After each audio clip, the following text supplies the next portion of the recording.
Hello everyone and welcome back to agri IQ। आज के video में हम लोग देखने वाले हैं AEXT 5121 जिसका कोर्स टाइटल है fundamental of agriculture extension education. ये जो पेपर है ये 2020-21 में आया हुआ पेपर है जिसको अभी हम लोग डिस्कस करने वाले हैं।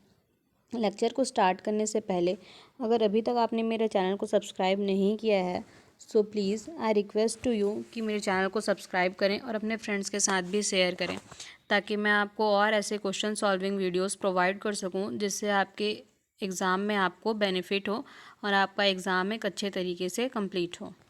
So let's start the lecture. सबसे पहले हम लोग देखेंगे पार्ट ए। पार्ट ए में हमारा पहला क्वेश्चन है स्टेट ट्रू और false. First question, the Gandhian approach of rural development have more emphasis on village industries. क्या बोल रहा है ये स्टेटमेंट कि जो गांधीयन अप्रोच था रूरल डेवलपमेंट के लिए, मतलब जो गांव वाले एरियाज़ हैं उनके डेवलपमेंट के लिए, है ना, वो ज़्यादातर किस पे ध्यान देता था? तो जो विलेज इंडस्ट्रीज़ हैं उन पे ध्यान देता था। तो ये स्टेटमेंट क्या है? ट्रू है, क्योंकि हमको भी पता है कि जो विलेज मेन ऑब्जेक्टिव क्या है कि जो पिछड़े हुए एरियाज़ हैं उनको इम्प्रूव करना, और विलेज एरिया क्या है? पिछड़ा हुआ एरिया है ना। तो ये स्टेटमेंट हमारा ट्रू होता है। अब हम लोग देखेंगे हमारा सेकंड स्टेटमेंट। तो हमारा सेकंड स्टेटमेंट क्या है? Grow more food campaign was started in the year 1944। जो कैंपेन था ग्रो मोर फूड, ये 1944 में स्टार्ट हुआ था। तो ये स्टेटमेंट हमारा फॉल्स है ना, ये 1944 में स्टार्ट नहीं हुआ था। थर्ड स्टेटमेंट दिया हुआ है the IADP is popularly known as community programme. जो IADP है वो एक कम्युनिटी प्रोग्राम की तरह जाना जाता है। तो ये स्टेटमेंट भी क्या है? फॉल्स है। फिर TRYSCM ट्राइज़म was introduced in the year, ये ईयर है, सॉरी ये हो गया है, इन द ईयर 1979। तो ये क्या है? ट्रू है। जो ट्राइज़म है वो 1979 में ही स्टार्ट हुआ था। उसके बाद है हमारा fifth statement, the community based approach was followed under the IRDP। जो कम्युनिटी बेस्ड अप्रोच है वो IRDP को फॉलो करता है। तो ये स्टेटमेंट क्या है? ट्रू है। ठीक है। अब हम लोग देखते हैं हमारा सेकंड क्वेश्चन पार्ट ए का, जो कि है fill in the blanks. Fill in the blanks में फर्स्ट क्वेश्चन है the first KVK was established in the year 1947। Was established in the year, मतलब कि जो पहला KVK है ये कौन से ईयर में इस्टेब्लिश हुआ था, है ना, ये पूछ रहा है हमारा क्वेश्चन। तो कौन सी ईयर में हुआ था? 1947 में हुआ था। और कहाँ हुआ था अगर आता है क्वेश्चन तो पुडुचेरी जो प्लेस है वहाँ हुआ था। अब हमारा सेकंड स्टेटमेंट है the full form of IVLP। तो IVLP का फुल फॉर्म क्या होता है? Institutional village linkage programme. ठीक है। अब हम लोग देखते हैं हमारा थर्ड क्वेश्चन, जो कि है single window system is associated with the programme. जो सिंगल विंडो सिस्टम है, मतलब कि जो एकल खिड़की पद्धति है, वो कौन से प्रोग्राम से लिंक्ड है? तो ट्रेड फैसिलेशन प्रोग्राम से लिंक्ड है। मतलब कि क्या होते हैं, जो ट्रेड वगैरह है उनमें सिंगल विंडो सिस्टम को फॉलो किया जाता है। उसके बाद है हमारा fourth question, the IAAP was launch in the year. जो IAAP है ये कौन से ईयर में लॉन्च हुआ था? तो ये हुआ था 1964 में। फिर है हमारा सेकंड का last question, the difference between what is and what ought to be is called. मतलब कि जो है और जो होना चाहिए उनका डिफरेंस को हम लोग क्या बोलते हैं? तो उन दोनों के बीच के डिफरेंस को बोला जाता है डिस्क्रिपेंसी। ओके। सो ये हुआ हमारा सेकंड क्वेश्चन। अब हम लोग देखते हैं हमारा पार्ट ए का थर्ड क्वेश्चन, जो कि है choose the correct answer. The important philosophy behind community development programme was, या फिर प्रोजेक्ट वाज, है ना। तो जो कम्युनिटी डेवलपमेंट प्रोजेक्ट थे उनके पीछे का मेन रीज़न या मेन फिलोसॉफी क्या था? ठीक, पहला ऑप्शन है felt need, participation, self help, capacity building. तो जब ऐसा फील हुआ कि हाँ इस चीज़ की नीड है, कम्युनिटी डेवलपमेंट प्रोग्राम की नीड है, तभी इस चीज़ को डेवलप किया गया था। ठीक है। तो इसका करेक्ट आंसर है ए। फिर है second question, betting on the strong horse is a slogan associated with. Betting on the मतलब कि जो स्ट्रॉन्ग हॉर्स है उस पर बेटिंग करना है ना, या उस पर कंडीशन प्लेस करना, ये किसके स्लोगन पे बेस्ड है?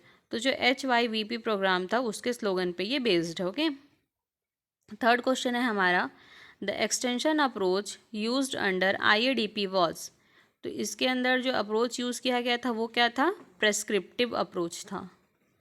फोर्थ है हमारा, they adopt new idea after average number of population.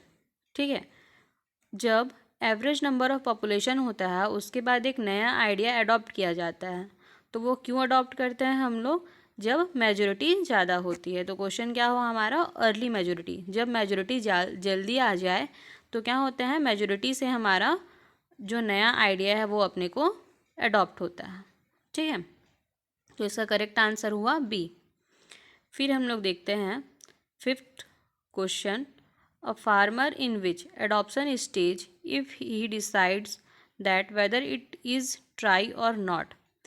तो जब एडॉप्शन स्टेज होता है तो फार्मर क्या कर मतलब फार्मर कैसे डिसाइड करता है कि ये होना चाहिए या नहीं होना चाहिए? तो ऑप्शंस क्या क्या हैं हमारे पास? Evaluation, interest, awareness, trial.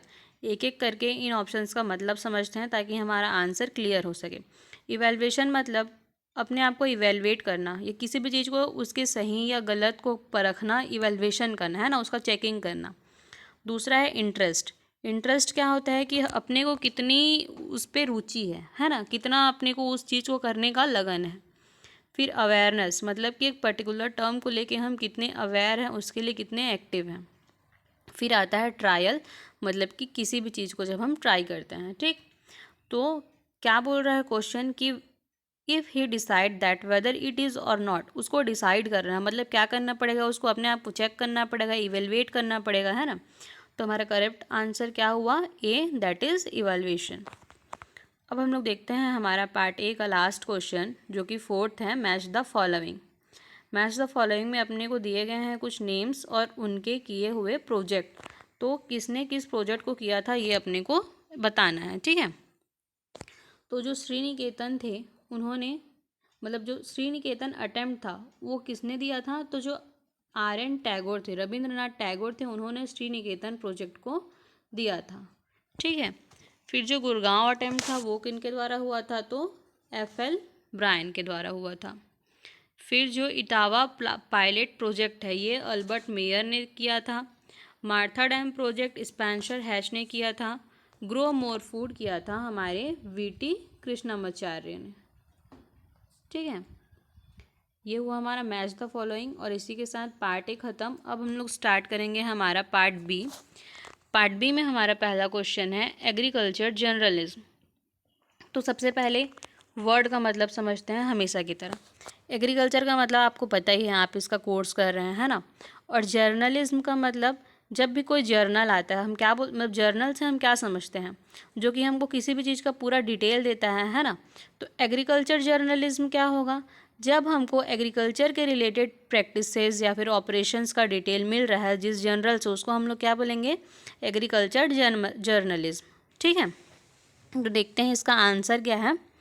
Agriculture journalism is a specialised branch of journalism which deals with the technique of receiving, writing, editing and reporting from information through the media like newspaper, periodicals, radio, TV, advertising, etc. and the management process connected with such production. It is timely reporting and editing with the words and photography of agricultural news and information for newspaper, magazine, radio and television. तो क्या है agriculture journalism? ये journalism का एक specialised branch है जो कि क्या करता है? एग्रीकल्चर से रिलेटेड जो भी रिसीविंग्स हैं, राइटिंग है, एडिटिंग है, रिपोर्टिंग है ना, या फिर न्यूज़पेपर्स हैं, इन सब से कनेक्टेड रहता है। ठीक है, ये क्या करता है? टाइमली रिपोर्टिंग करता है वर्ड्स का, फोटोग्राफी मतलब जो भी एग्रीकल्चर न्यूज़ हैं उनके वर्ड्स का, फोटोग्राफीज़ का, जो भी एग्रीकल्चर से रिलेटेड इन्फॉर्मेशंस हैं जैसे कि न्यूज़पेपर, मैगज़ीन, रेडियो, टेलीविज़न, इन सब का टाइमली रिपोर्टिंग करता है हमारा एग्रीकल्चर जर्नलिज्म। ओके, अब हम लोग देखते हैं हमारा सेकंड क्वेश्चन जो कि है लीडरशिप। लीडरशिप क्या होता है ना। तो अपने को सबको पता है कि लीडरशिप क्या होता है, क्योंकि हम लोग जनरल वर्ड में भी क्या बोल देते हैं, ज़्यादा लीडर बन रहा है, इस तरीके का वर्ड यूज़ करते हैं, है ना। तो उस पर अपन उस वर्ड को क्यों यूज़ करते हैं, इस आंसर के लिए उस चीज़ को एनालाइज करना ज़रूरी है ना। तो लीडरशिप से पहले अपन समझते हैं कि लीडर वर्ड का मतलब क्या है, क्योंकि अपन यूज़ तो करते हैं लीडर वर्ड का मतलब, पर अगर अपने को लिखने बोला जाए तो बहुत सारे लोग ऐसा होते हैं जो कंफ्यूज हो जाएंगे, है ना। तो पहले हम लोग समझते हैं कि लीडर वर्ड का मतलब क्या होता है। तो देखते हैं, leader is a person who rules और गाइड और इंस्पायर अदर। क्या बोल रहा है कि लीडर एक ऐसा पर्सन है जो रूल करता है या फिर किसी को गाइड करता है या फिर दूसरों को इंस्पायर करता है, ठीक है। तो एक लीडर कौन होता है, जो रूल करता है कम्युनिटी पे, ठीक। अब हम लोग देखते हैं, जो हमारा क्वेश्चन पूछा है कि लीडरशिप क्या होता है। तो लीडरशिप क्या है, leadership is the process of directing the behaviour of other towards the accomplishment of some common objective. Leadership is influencing people to get things done to a standard and quality above their norm and doing it unwillingly, मतलब willingly. Leadership is a process by which a person influences other to accomplish an objective and direct the organization in a way that make it cohesive and coherent. तो leadership क्या है कि ये एक process है जिससे हम लोग एक कॉमन ऑब्जेक्टिव के लिए क्या करते हैं, पीपल की बिहेवियर को एकम्प्लिश करते हैं, मतलब बिहेवियर को उनका क्या करते हैं, इंक्रीज करते हैं या अट्रैक्ट करते हैं, ठीक है। तो ये होता है लीडरशिप। और लीडरशिप से क्या होता है, मतलब कि किसी भी पर्सन में उसको हम लोग ऐसे इन्फ्लुएंस करते हैं लीडरशिप की क्वालिटी से कि वो जो भी नॉर्म्स हैं या जो भी एक्टिविटीज़ हैं उनको विलिंगली करे, मतलब उन पूरी इच्छा के साथ उसको करे, है ना। अब लीडरशिप क्या है, तो लीडरशिप एक ऐसा प्रोसेस है जिससे कोई भी पर्सन इन्फ्लुएंस होता है, तो ताकि वो क्या कर सके, जो भी एक्टिविटी है उसको ज़्यादा कोहेरेंट बनाए, है ना। क्योंकि जब बहुत मतलब एक कम्युनिटी पूरा उस पर रिलेटेड होता है तो वो जो ऑब्जेक्टिव वो हमारा अच्छे से कंप्लीट होगा, है ना। तो यही सब एक लीडरशिप की क्वालिटी होती है कि हम लोग किसी भी पर्सन को क्या कर सकते हैं, इन्फ्लुएंस कर सकते हैं, ठीक है। अब हम लोग देखते हैं हमारा थर्ड क्वेश्चन है हमारा market led extension. Market led extension क्या होता है। Basically market led extension consider farmer as an agripreneur and enable farmer to get high return money to money out of the entire farming practice. This also facilitates farmer with diverse basket of package of practice suitable to local situation farming system. तो market led extension क्या है, basically जो market led extension है ये एक farmer को एग्रीप्रेन्योर की तरह लेता है। एग्रीप्रेन्योर मतलब एग्रीकल्चर से रिलेटेड ट्रेड एंड प्रैक्टिसेस जो कर रहा है ना। और यह करता है एक फार्मर को ऐसी कैपेबिलिटी दिलाता है कि उसको हाई रिटर्न मिले अपने प्रैक्टिस के लिए, ठीक। अब जो मार्केट लेड एक्सटेंशन है ये फार्मर को एक डाइवर्स बास्केट प्रोवाइड करता है जहाँ पे वो बहुत सारे प्रैक्टिसेस को कर सकता है, जो लोकल सिचुएशन से फार्मिंग सिस्टम को लेके उनको हैंडल कर सकता है। तो क्या हुआ हमारा मेन मतलब कि जो मार्केट लेड एक्सटेंशन है ये एक फार्मर को एग्रीप्रेन्योर कंसिडर करता है और उसको एक वास्ट रेंज प्रोवाइड कराता है कि वहाँ पे वो अपना ट्रेड कंटिन्यू कर सकता है, ठीक है। अब है हमारा सेकंड फार्मर लेड एक्सटेंशन। तो फार्मर लेड एक्सटेंशन क्या है, it is defined as the provision of training by farmers to farmers often through the creation of structure of farmer promotes the farmer trainer. क्या होता है, इसको ऐसा समझ सकते हैं हम लोग कि एक सुपीरियर फार्मर है अपने पास, ठीक है। एक फार्मर हमारा सुपीरियर फार्मर है या फिर हेड फार्मर है गांव का, ठीक। तो ये हेड फार्मर क्या करेगा, इसके पास लैंड होल्डिंग ज़्यादा है ना। तो ये कुछ नए नए आइडियाज़ लाएगा, क्रिएटिव आइडियाज़ लाएगा जिससे प्रोडक्शन इंक्रीज़ हो रहा है। तो ये क्या करेगा, दूसरे फार्मर इससे इन्फ्लुएंस हो जाएंगे, जो स्मॉल फार्मर हैं वो इससे क्या हो जाएंगे, इन्फ्लुएंस हो जाएंगे, ठीक है। तो यही होता है हमारा फार्मर लेड एक्सटेंशन में कि ये एक फार्मर जो होता है वो दूसरे फार्मर को ट्रेनिंग प्रोवाइड कराता है, ठीक है। और किस चीज़ से ट्रेनिंग प्रोवाइड कराएगा, तो नए नए क्रिएशन से या फिर स्ट्रक्चर्स से, ठीक। मतलब कि एक होता है हमारा फार्मर प्रमोटर, मतलब कि जो जिस फार्मर को मैंने बताया कि हेड फार्मर होगा या सुपीरियर फार्मर होगा, तो उस फार्मर को अपन कंसिडर कर लेते हैं कि वो प्रमोटर है, दूसरों को भी वो क्या कर रहा है, प्रमोट कर रहा है वैसे ही एक्टिविटीज़ के लिए। ठीक है, अब हम लोग देखेंगे हमारा 5th क्वेश्चन जो कि है की कम्युनिकेटर, कि की कम्युनिकेटर क्या होता है। Key communicator are people who are active in the community. They have many connections in the community, speak often towards the various people in the community who are trusted and widely regarded for their leadership and input. Key communicator might be local business owner, retired, parents और community member.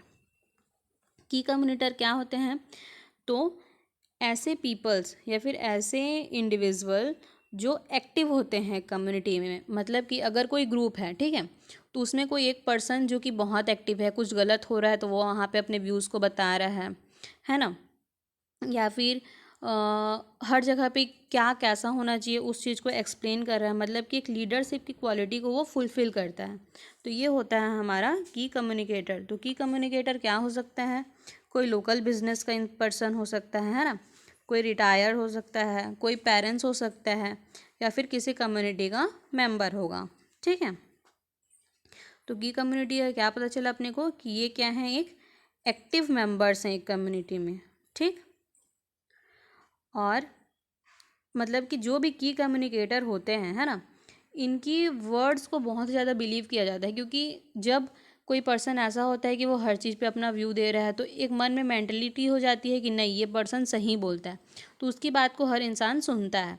तो ये क्या होता है, community में एक interested person बन जाता है। तो ये होता है हमारा की कम्युनिकेटर। ठीक है, अब हम लोग देखेंगे हमारा question number 6 sorry question number 6 क्या है, साइबर एक्सटेंशन।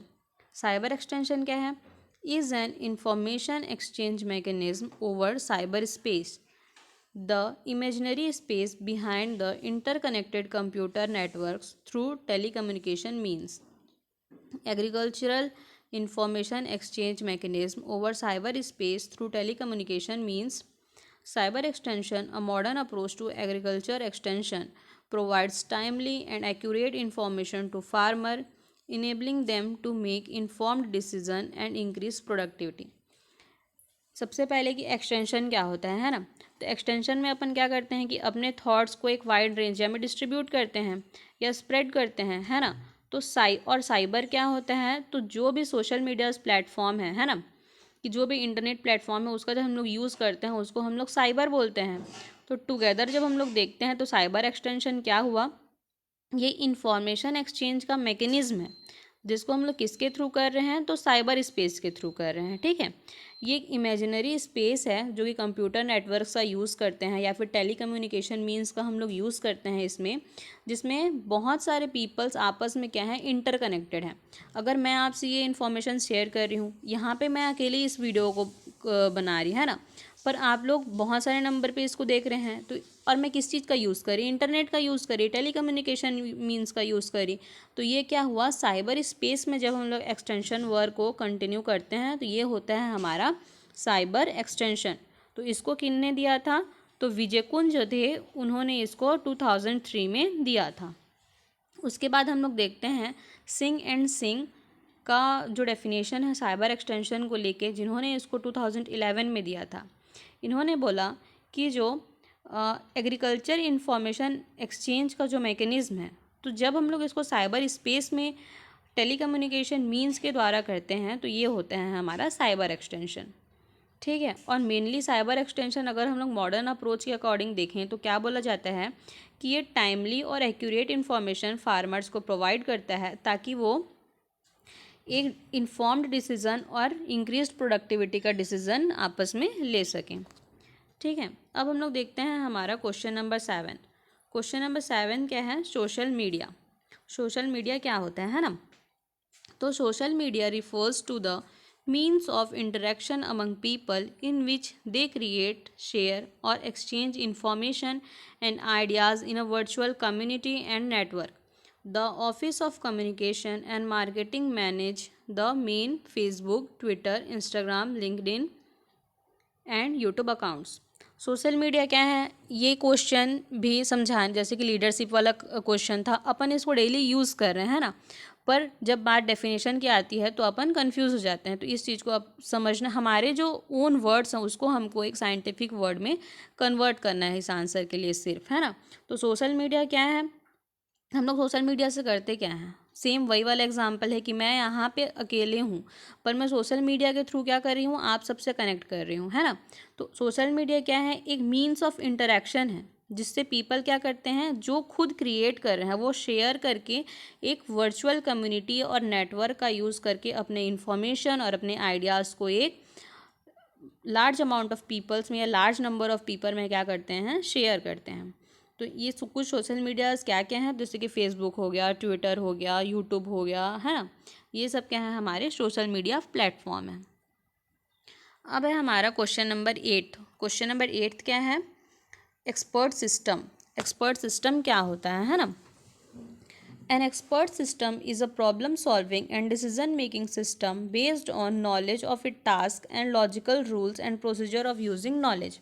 तो एक्सपर्ट सिस्टम क्या होता है, जब भी हम लोग कोई भी बिजनेस कम्युनिटी हुआ, कोई भी ऑर्गेनाइजेशन हुआ, या फिर अपन कॉलेज का ही एग्जांपल लेते हैं, है ना।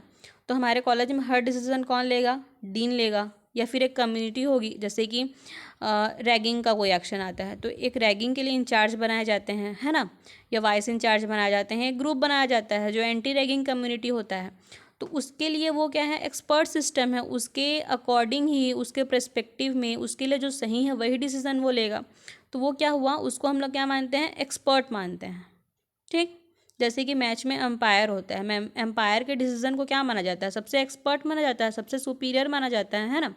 तो वही होता है हमारा एक्सपर्ट सिस्टम। ये क्या होते हैं, एक प्रॉब्लम सॉल्विंग या फिर डिसीजन मेकिंग सिस्टम है जो अपने नॉलेज के बेसिस पे जो लॉजिकल रूल्स हैं, जो लॉजिक्स हैं, जो प्रोसीजर है, उन सब के बेसिस पे एक डिसीजन कंक्लूड करते हैं, उसको हम लोग बोलते हैं एक्सपर्ट सिस्टम। ठीक है, अब हम लोग देखेंगे क्वेश्चन नंबर 9। क्वेश्चन नंबर 9 क्या है, मॉनिटरिंग। तो monitoring is a specialised, dynamic, semi autonomous and institutionalised management resource. Preferably, it is computerized. Monitoring helps to ensure the implementation of extension program in accordance with their design and takes into account the interest of various stakeholder। Monitoring क्या है, ये भी हम लोग अपने word में समझते हैं कि मॉनिटर क्या होता है। जब हम स्कूल में थे एक मॉनिटर होता था हमारा, है ना। मॉनिटर क्या करता था, हर किसी पे अपना नज़र रखता था, जो भी रूल्स वायलेट हो रहे हैं उनको देखता था, हर चीज़ को गाइड करता था, है ना। वैसे ही मॉनिटरिंग क्या है कि ये एक स्पेशलाइज्ड और डायनामिक, सेमी ऑटोनोमस मतलब अपने रूल्स पे चलने वाला, है ना, एक मैनेजमेंट का रिसोर्स है। मॉनिटरिंग क्या करता है, किसी भी चीज़ को मैनेज करता है। ठीक, पर अपन अभी टेक्नोलॉजिकल नॉलेज में बात कर रहे हैं, तो ये क्या हुआ, ये कंप्यूटराइज्ड नॉलेज हुआ, है ना। मॉनिटरिंग से कोई भी एक्सटेंशन प्रोग्राम जिस तरीके से चलना चाहिए वैसे ही इम्प्लीमेंट होता है, उसके सही डिज़ाइंस, उसके जो अकाउंट्स हैं, मतलब मेन ऑब्जेक्टिव जिसके साथ वो चल रहा है, ये सब गाइड होता है मॉनिटरिंग के थ्रू। ठीक है, अब हम लोग देखेंगे हमारा क्वेश्चन नंबर 10 जो कि है इवैल्यूएशन। इवैल्यूएशन क्या है, evaluation as applied to the field of extension education may be defined as a process of systemic appraisal by which we determine the value, worth और मीनिंग ऑफ एन एक्टिविटी और an enterprise. जब part A में ये question आया था मैंने बताया था इवैल्यूएशन में क्या है, वेदर इट इज़ और वेदर इट इज़ नॉट, इस चीज़ का अपन पता करते हैं। तो वैसे ही इवैल्यूएशन जब हम लोग एक्सटेंशन एजुकेशन में पढ़ते हैं तो ये क्या होता है, ये एक सिस्टमिक प्रोसेस है। ठीक है, जिससे हम लोग किसी भी अप्रेजल की या किसी भी पर्टिकुलर की उसकी वैल्यू को, उसके वर्थ को या उस एक्टिविटी के मीनिंग को अपन क्या करते हैं, कंक्लूड करते हैं। ठीक, तो ये होता है इवैल्यूएशन। अब हम लोग देखेंगे हमारा क्वेश्चन नंबर 11। क्वेश्चन नंबर 11 क्या है, न्यूज़। तो हमने अभी देखा था एग्रीकल्चरल जर्नलिज्म के बारे में, है ना। जर्नलिज्म में हमने क्या देखा कि कोई भी न्यूज़ को जब एक मैगजीन के फॉर्म में पब्लिश कर रहे हैं वो हमारा जर्नलिज्म हुआ। अब अपन देखते हैं कि न्यूज़ क्या होता है। तो news is a form of communication that informs the public of current events, issues and trend in society. तो जो क्रूटस एंड हॉनस थे 2014 ने इन्होंने बताया कि न्यूज़ क्या है, एक कम्युनिकेशन का मेथड है जिससे हम लोग क्या करते हैं, तो पब्लिक जो है उसको करंट में जो इवेंट चल रहा है उसके बारे में इन्फॉर्म करते हैं, या करंटली जो भी इश्यूज़ हैं या सोसाइटी में क्या ट्रेंड चल रहा है इस चीज़ के बारे में हम लोग पब्लिक को इन्फॉर्म करते हैं। ये होता है हमारा न्यूज़। और एक साइंटिस्ट थे फिशमैन, जिन्होंने 1980 में बताया कि news is a culture production that transforms event and issues into symbols and narrative that reflect and shape social meaning. जब भी कोई इवेंट होता है ना, तो उस इवेंट को वर्ड्स में या सिंबल्स में या एक नरेटिव मतलब कि एक कहानी टाइप का शेप देता है हमारा न्यूज़, जिससे उस चीज़ का या उस इवेंट का एक सोशल मीनिंग निकल के आता है। ये बोला था फिशमैन ने 1980 में। ठीक है, ये दो डेफिनेशन हो गए न्यूज़ के। अब हम देखते हैं हमारे पार्ट बी का लास्ट क्वेश्चन, जो कि है इनोवेशन, कि इनोवेशन क्या होता है। तो क्लास में भी आपको 1000 टाइम्स बोला जाता है कि अपने आप में कुछ इनोवेटिव लाओ, इनोवेशन क्रिएट करो, है ना। तो हम लोग देखते हैं कि उस इनोवेशन का क्या मतलब है। An innovation is an idea, practice और an object that is perceived as new by an individual or other unit of adoption. The perceived newness of the idea for the individual determines his or her reaction to it. The newness aspect of an innovation may be expressed in terms of knowledge, persuasion or a decision to adopt. तो newness क्या होता है, एक innovative idea, sorry innovation क्या होता है, तो ये एक इनोवेटिव आइडिया है ना, जो किसी मतलब एक पर्सन के प्रैक्टिस से या जो भी ऑब्जेक्ट है उससे वो क्या करता है, उसमें कुछ नया क्रिएट करता है। ठीक, तो ये इनोवेशन जो है ये एक इंडिविजुअल भी क्रिएट कर सकता है, या फिर जो पूरा यूनिट है ना, पूरा जो ग्रुप है उनके द्वारा जब कुछ नया क्रिएट हो उसको हम लोग क्या बोलते हैं, इनोवेशन बोलते हैं। ठीक, अब इनोवेशन में क्या है कि जो भी आइडियाज़ एक इंडिविजुअल ने डिटरमाइन किया है उसमें कोई भी पुरानी कैटेगरीज नहीं होनी चाहिए, वो अपने आप में पूरी तरीके से न्यू होना चाहिए, है ना, उसमें एक नोवेल्टी प्रेजेंट होनी चाहिए। तो ये होता है हमारा इनोवेशन। सो हमारा पार्ट ए और पार्ट बी ख़त्म होता है, और part C and part D हम लोग करेंगे नेक्स्ट लेक्चर में। तब तक अगर आपने मेरे चैनल को अभी तक सब्सक्राइब नहीं किया है, so please subscribe to my channel, and part C and part D हम लोग नेक्स्ट लेक्चर में कंटिन्यू करेंगे। Thank you so much, and subscribe to my channel and share it with your friends. Thank you.